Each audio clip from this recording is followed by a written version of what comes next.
में कोई दंगा नहीं कर रही है। जी ठीक ठीक है सर। जानी साहब, मैं आपका रुख करूंगा। जिस तरीके से ट्रंप ने अवैध इमिग्रेशन पर नेशनल गार्ड उतारने का फैसला लिया है, अमेरिका की आंतरिक सुरक्षा को लेकर बात करें, अमेरिका की आंतरिक सुरक्षा पर इसका क्या प्रभाव पड़ता हुआ जानी साहब नजर आएगा? अभिषेक, देखिए, जो कुछ भी हो रहा है वो बहुत दुखित है।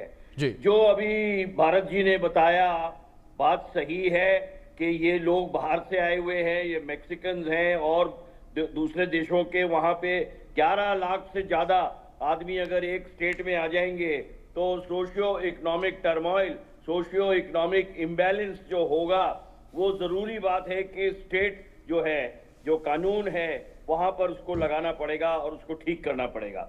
अगर हम यही हालात अपने देश में देखें अभिषेक, तो आप देखें कि कितने लाखों बांग्लादेशी ना कि सिर्फ बंगाल में, बिहार में, यूपी में, बंबई तक पहुंच गए हैं दिल्ली से होते हुए, और उनको सरकार बटा सरकार एक के बाद एक यही वादे करती रही कि हम इनको वापस भेजेंगे, लेकिन नहीं भेज पाए। इनको सरकारें आई इसी एजेंडा पे, लेकिन उनको नहीं भेज पाए।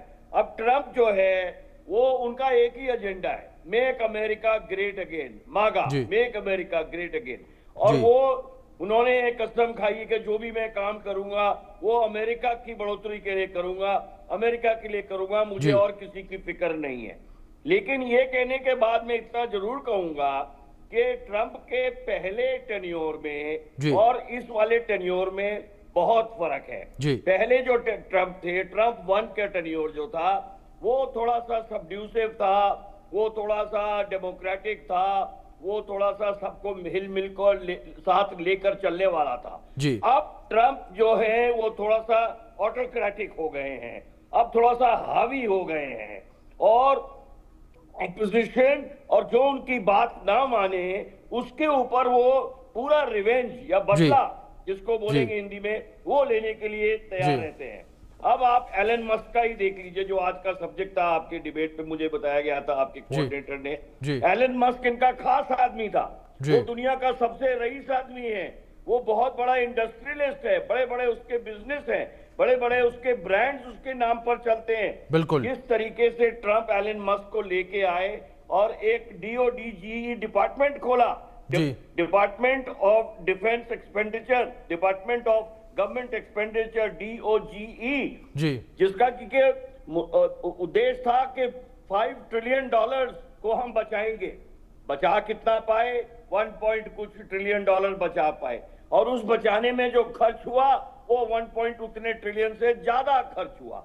तो इस तरीके से आप देखें कि जो भी इनकी नीतियां हैं वो धीरे धीरे एक सोशल अप्रोर, सोशल टर्मोइल क्रिएट कर रही है अमेरिका में। बिल्कुल। और जब ये अमेरिका में होता है, मैं खत्म करूंगा अभिषेक, कि अमेरिका को पूरी दुनिया देखती है as the world's largest democracy, world's oldest democracy, सबसे बड़ा इकोनॉमी, सबसे बड़ा सोसाइटी, सबसे बड़ा कल्चर, सबसे बड़ा एजुकेशन, लोग दुनिया के भाग भाग के। और ये मैंने माना कि अमेरिका जो है वो एक लैंड ऑफ इमिग्रेंट्स है, इमिग्रेंट कंट्री है। हर दूसरा आदमी वहां पे इमिग्रेंट है। हमारे भी 4 मिलियन, 40 मतलब कि 40 या 50 लाख इंडियंस वहां पर हैं एज इमिग्रेंट्स, जो कि सालों दशकों से रह रहे हैं। लेकिन इतना कहने के बाद ये जरूर कहूंगा, किसी भी इलीगल इमिग्रेंट को, जो किसी बिना कागज के, बिना किसी इजाजत के, बिना किसी वजूहत के अगर किसी भी देश में रहता है, तो उस देश की सरकार को पूरा हक होता है कि उसको कान पकड़ के जूते मार के उसको बाहर निकालना। और यही ट्रंप कर रहा है।